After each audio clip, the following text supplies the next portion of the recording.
नमस्ते बेटा। वनकम। पश्चिम। आवाजी। हेलो रची साहब।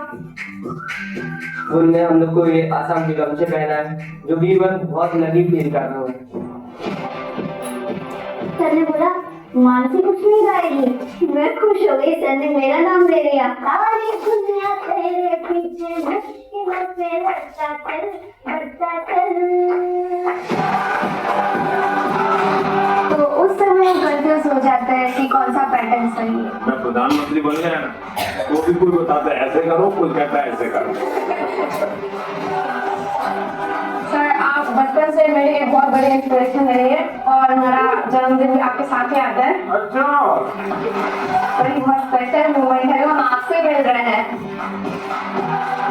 फूल जैसा मत कीजिए, ऐसे फूल नहीं है। आइए। मुझे बुलाया, मेरे कंधे में हाथ रखा, मुझे लगा भाई ये सपना है कि ये तो डर है। अगर टाइम मैनेजमेंट सीख ली, प्रेशर नहीं लगेगा, थकान नहीं लगेगी।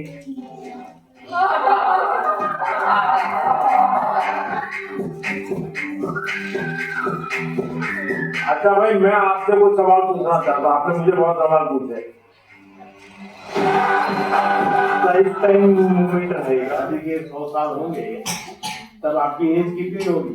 39 39 49 ये 39, 40, 35, 45 ये जो एज होगी, वो कितनी महत्वपूर्ण उम्र होगी आपकी, कितनी सारी चीजें आपके सामने तैयार होगी। तो ये सब मेहनत किसके लिए कर रहा हूँ? हमारे लिए। अब हम सबने करनी चाहिए, नहीं करनी चाहिए?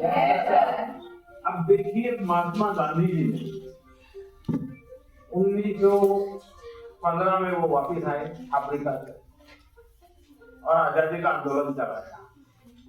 तो 15 से 47 तक आजादी आजादी लगे रहे कि नहीं लगे रहे?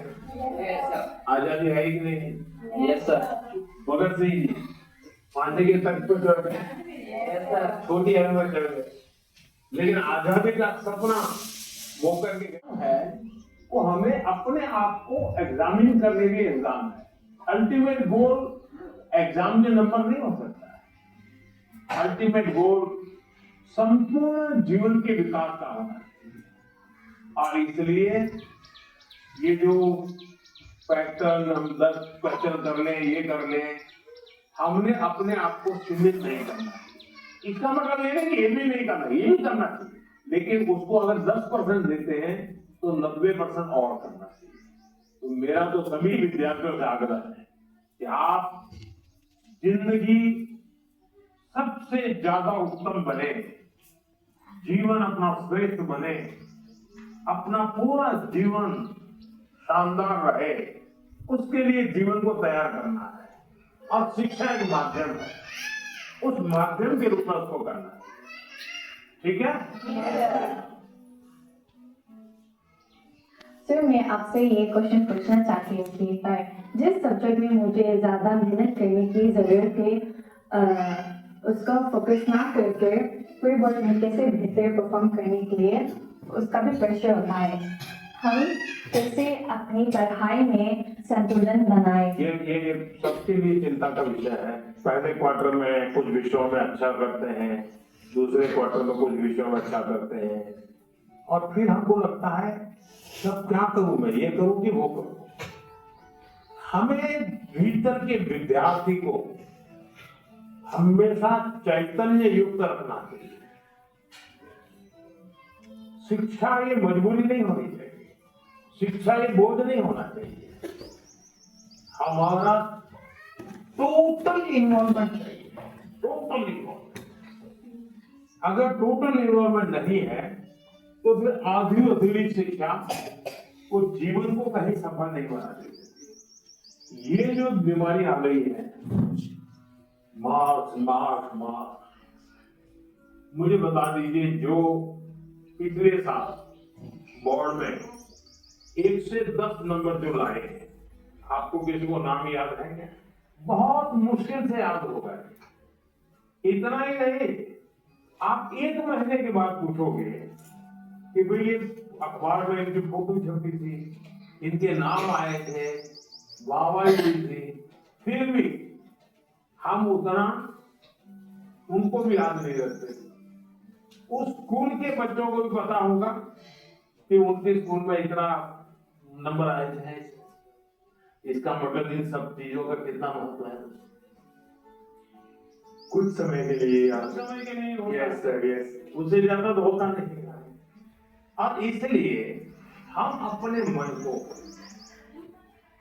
नंबर, मार्क्स उससे जोड़ने के बजाय मेरे जीवन कहां पहुंचा, और उसके लिए लगातार अपने आप को कसते रहना चाहिए। कसौटी करते, खुद की, क्लासरूम में नहीं, एग्जामिनेशन रूम में नहीं, खुद को कसते रहना चाहिए। मेरा आपसे ये प्रश्न है कि जैसे हम पढ़ाई करते हैं उस समय पे हमें इधर उधर के बहुत सारे ख्याल आते हैं तो हम फोकस नहीं कर पाते, तो उस समय पे अपने आप को शांत कैसे रखें? क्योंकि हम पढ़ तो लेते हैं लेकिन बहुत जल्दी भूल जाते हैं।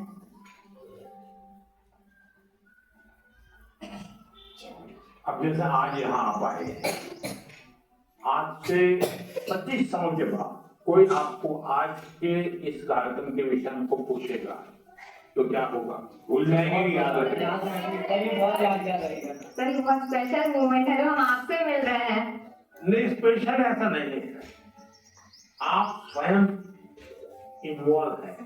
क्योंकि हम घर से जब निकले होंगे ना, तब दिमाग में दिल्ली, पीएम, पीएम के घर, यानी घर में भी फोन कर भी किया होगा तो ये नहीं क्या होगा ठंड कितनी है, खाना कल जाना हो, सुबह जाना है।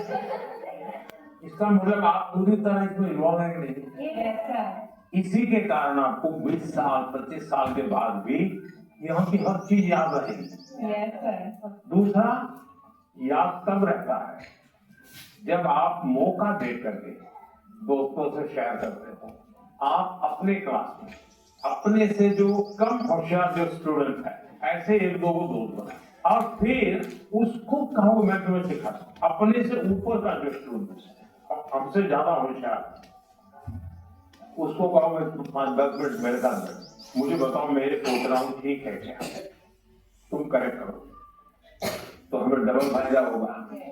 फिर हम उनका भी ओपिनियन लेते हैं, फिर हमें और थॉट्स आते हैं कि इसमें और क्या हो सकता है। तो इससे फायदा होता है। जी सर।